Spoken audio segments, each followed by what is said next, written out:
तो परमेश्वर ने एक ऑडियो में क्या कहा मैं आपको सुना देता हूं। और ये ऑडियो तकरीबन आज से 1.5 साल पहले आई थी। ये वर्तमान में जो हर सप्ताह मंगलवार के दिन सतलोक आश्रम वालों की तरफ से जो विशेष संदेश आ रहे हैं, ये डायरेक्ट वर्तमान में जेल से नहीं आ रहे।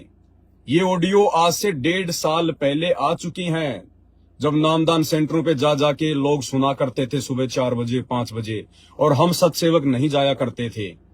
ये ऑडियो सारी उस समय की हैं जो रिकॉर्ड कर ली गई। अब वर्तमान में सारी संगत के लिए ये ऑडियो भेजी जा रही हैं। तो गुरुदेव ने 1.5 साल पहले क्या कहा था, एक ऑडियो मैं आपको सुना देता हूं, ध्यान से सुन लेना। क्योंकि मेरे पास में भाई और बहनों इतना फालतू का समय नहीं है। परमात्मा ने इतनी सेवाएं बख्श रखी हैं, मेरे पास समय की कमी है। आप लोगों को सुना देता हूं मैं क्या कहा परमात्मा ने, ध्यान से सुन लेना। 30 सेकंड की ऑडियो है। लल्लो पत्तों का ज्ञान बतेरा दे लिया, अब खरी खरी कहूंगा। और इनको जो सहन कर गया उसका बेड़ा पार है। और जिसके अंदर दोष होगा वो या तो ठीक हो जाएगा ना छोड़ जाएगा इस विषय को। हमने ईशा की जरूरत भी नहीं है। क्या कह रहे हैं परमात्मा कि लल्लो पत्तों का ज्ञान बतेरा दे लिया। लल्लो पत्तो होता है पुचकार पुचकार के ज्ञान समझाना। मर्यादा टूट रही है तो भी कोई बात नहीं, भगत गलतियां कर रहा तो भी कोई बात नहीं, कोई बात नहीं बेटा, कोई बात नहीं बेटा। उसको कहते हैं लल्लो पत्तों का ज्ञान बतेरा दे लिया। बतेरे का मतलब होता है बहुत ज्यादा दे लिया। तो गुरुदेव कह रहे हैं लल्लो पत्तों का ज्ञान बतेरा दे लिया। अब जो कहूंगा खरी खरी कहूंगा, यानी साफ शब्दों में कहूंगा, सीधे सीधे कहूंगा। और जो इनको सहन कर गया उसका बेड़ा पार हो जाएगा। और जिसके मन में दोष आ गया वो ये मिशन छोड़ के चले जाएंगे। हमें ऐसों की आवश्यकता भी नहीं है। लेकिन भाई और बहनों 1.5 साल हो गई, क्या गुरुजी ने खरी खरी बात कही है? गुरुजी तो उसी प्रकार से कह रहे हैं बच्चों भक्ति करो संभलो। गुरुजी तो कोई भी खरी खरी बात नहीं कह रहे हैं। जैसे सत्संगों में पहले कहा करते थे वैसे ही गुरुजी आज कह रहे हैं। 1.5 साल हो गई, फिर 1.5 साल पहले क्यों कहा गुरुजी ने कि खरी खरी कहूंगा? भाई और बहनों ये खरी खरी बातें सतगुरु रामपाल जी परमेश्वर ने इस कुत्ते पवन दास के माध्यम से संगत को कहलवानी है। और पिछले 1.5 साल से ये दास खरी खरी बातें कहता आ रहा है।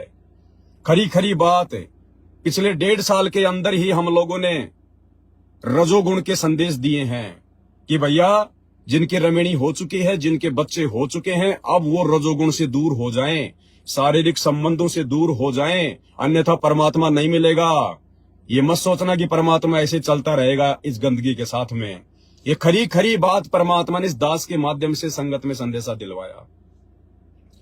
खरी खरी बात परमात्मा ने कहलवाई कि हमने ये दाढ़ी मूंछ वाली कबीर जी की फोटो को अपने घर में नहीं रखना। और हमने उस फोटो को फाड़ फाड़ के हजारों वीडियो बना बना के लोगों को संदेश दिए। 1.5 साल के अंदर अंदर हुआ।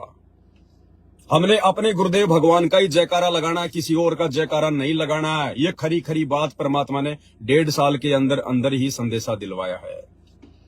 हमने बाहर का खाना बिल्कुल भी नहीं खाना। विशेष परिस्थिति के बिना हमने पानी भी बाहर का नहीं पीना है। ये खरी खरी बात परमात्मा ने 1.5 साल के अंदर ही कहलवाई है। हमने अपने गुरुदेव भगवान को भोग लगाना है। भोग लगाए बिना हमने अन्न ग्रहण नहीं करना है। चाहे आप कितने भी बिजी क्यों ना हो। 3 टाइम नहीं लगा सको तो 2 टाइम लगाओ, 2 टाइम नहीं लगा सकते तो 1 टाइम लगाओ। ये खरी खरी बात पिछले 1.5 साल के अंदर ही हुई है। और ये जितने भी बातें, जो जितने भी नियम मर्यादा जो इस सतलोक वाली भक्ति के लिए बहुत जरूरी हैं, इनको फॉलो किए बिना हमारा काम नहीं बनेगा। ये सारी बातें 1.5 साल के अंदर अंदर ही परमात्मा ने कहलवाई है। तो ये सारी बातें इस कुत्ते को निमित्त बनाकर परमेश्वर ने कहलवाई है। और गुरुदेव ने कहा कि जो इनको सहन कर गया, जो इन बातों को समझ गया ज्ञान आधार से, जिसने अमल कर लिया, उसका तो क्या है बेड़ा पार। और जिसके मन में दोष आ गया ना, जैसे बहुत सारे लोग, इस पवन दास ने तो अपने घर में गुरुजी को कैद कर लिया, हम तो बेड नहीं लगा सकते, तो वो आसाद संगति से आउट हो चुके हैं। जो लोग रजोगुण से दूर नहीं हो पाए, बच्चे होने के बावजूद भी, 40-40, 50-50 साल के होने के बावजूद भी, आज वो सात संगति से दूर हो चुके हैं। जिन लोगों ने दाढ़ी मूंछ वाली कबीर जी को फोटो को अपने घर में रखना नहीं छोड़ा, दरबार में रखना नहीं छोड़ा, आज वो सात संगति से दूर हो चुके हैं। तो गुरुदेव कह रहे हैं हमने ऐसों की जरूरत भी नहीं है। हमने हमारे मिशन में ऐसे निकम्मों की फिर जरूरत भी नहीं है। जो 30 साल से इतना ज्ञान दे दिया, इतना समझा दिया, और फिर भी जो है सात संगति के अनुसार नहीं चल रहे, भगवान की विधि विधान अनुसार नहीं चल रहे। अरे और कैसे समझाएगा भगवान? खुल के नहीं कहेगा। खुल के कहने के लिए इस कुत्ते को परमात्मा ने खड़ा कर रखा, अगर बात समझ में आ जाए तो। भगवान ने तो वाणी में बता दिया कि आग पराई अपनी हाथ दिए जल जाए, नारी, नारी यानी औरत, औरत पराई अपनी भोगे सब कुछ जाए। जिस प्रकार आग चाहे पड़ोसी की हो चाहे अपने खुद की हो, हाथ दोगे तो हाथ जलेगा। इसी प्रकार औरत चाहे खुद की हो चाहे बाहर की हो, अगर उसके साथ शारीरिक संबंध बनाओगे, एक स्थिति आने के बाद, एक समय के बाद, जब आपके बच्चे भी हो गए हैं, बच्चे भी समझदार हो गए हैं, अब आपको वंश चलाने की आवश्यकता नहीं है, और फिर भी मौज मस्ती के लिए यदि उछल कूद कर रहे हो तो आप भगत नहीं हो। और उसके बावजूद भी यदि कोई विषय वासना में पड़ा है तो भाई फिर वो परमात्मा के योग्य नहीं है, भक्ति की योग्य नहीं है। साफ कह दिया गुरुदेव भगवान ने, भग भोग्या भग उपजय। भग यानी योनि, भग भोग्या भग उपजय। जब तक इस भोग क्रिया में पड़े रहोगे, भोग से ही जन्म लेते रहोगे।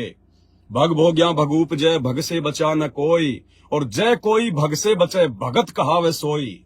अरे नालायको, इस विषय वासना से दूर होने के बाद तो हमारी भक्ति चलेगी, तब तो हम भगत कहलाएंगे। अब गुरुजी और कैसे कहेंगे भाई? अगर साफ साफ कह दे जैसे दास कह रहा है तो ना जाने कितने बसते कितने जाते, कोई नहीं भक्ति करता, कोई इक्का दुक्का दिखाई देता। इसलिए शुरू में परमात्मा ने सोचा कि इनकी बुद्धि कमजोर है, जब धीरे धीरे ज्ञान समझेंगे तो अपने आप लाइन पे आ जाएंगे। लेकिन 30 साल हो गई और क्या समझाएंगे गुरुजी? अरे जितना देना था उससे कहीं ज्यादा दे दिया परमात्मा ने। अब भी तुम्हारी बुद्धि नहीं खुल रही है, अब भी तुम उसी जो है गटर में नाक रगड़ना ही ज्यादा उचित समझते हो। कौन से दिन छोड़ोगे फिर ये इस गंदगी का पीछा? कौन से दिन छोड़ोगे? या यूं ही जो है मतलब कि भग से जन्म लेते रहोगे, गधे कुत्ते सुअर बनते रहोगे, इसी काल के लोक में नाक रगड़ते रहोगे? ऐसा क्या मिठास आ रहा तुम्हारे को उसके अंदर है? अब भी नहीं समझोगे? अब इससे बढ़ के और कौन सा ज्ञान देगा? तत्व ज्ञान दे दिया, अब कोई महातत्व ज्ञान नहीं है जो परमात्मा तुम्हारे अंदर डालेगा। घोड़े को घास डाली जा सकती है, खाना ना खाना उसकी भूख के ऊपर निर्भर करता है। ज्ञान परमात्मा ने दे दिया, अब तुमने क्या करना है क्या नहीं करना तुम जानो, तुम्हारा काम जाने। ये फाइनल स्टेज की परीक्षा है सात संगति से जुड़े हुए भाई बहनों की, फाइनल स्टेज की। और सात संगति में जो जो नियम मर्यादा लागू की जा रही हैं, यदि आपने एक भी नहीं निभाई, अगर आपने एक का भी ढंग से पालन नहीं किया, परमात्मा उठा के दूर पटकेगा। वो किसी का सगा नहीं है, आप और हमारे जैसे 380 हैं उसके आगे पीछे दौड़ने वाले। तो परमात्मा कह रहे हैं जो कहूंगा खरी खरी कहूंगा, लल्लो पत्तों की बात मैंने बहुत कर दी, और जो इनको सहन कर जाएगा, जो अमल कर लेगा इन बातों के ऊपर, उसका बेड़ा पार है। नहीं तो ये मिशन छोड़ के जा सकते हैं, हमने ऐसों की आवश्यकता नहीं है। दोबारा सुन लो एक बार। लल्लो पत्तों का ज्ञान बतेरा दे लिया, अब खरी खरी कहूंगा, और इनको जो सहन कर गया उसका बेड़ा पार है। और जिसके अंदर दोष होगा वो या तो ठीक हो जाएगा ना छोड़ जाएगा इस विषय को, हमने इसे की जरूरत भी नहीं है। और सात संगतियों में इस दास को किसी से कोई लालच नहीं है, दास कोई पक्षपात नहीं करता है। जो बोलता है दास खुल के बोलता है, सीधम सीधा बोलता है। ये पवन दास इस भक्ति मार्ग में यारी दोस्ती रिश्तेदारी निभाने के लिए नहीं आया, और जो निभाएगा वो काल की गोद में जाएगा। कान खोल के सुन लेना।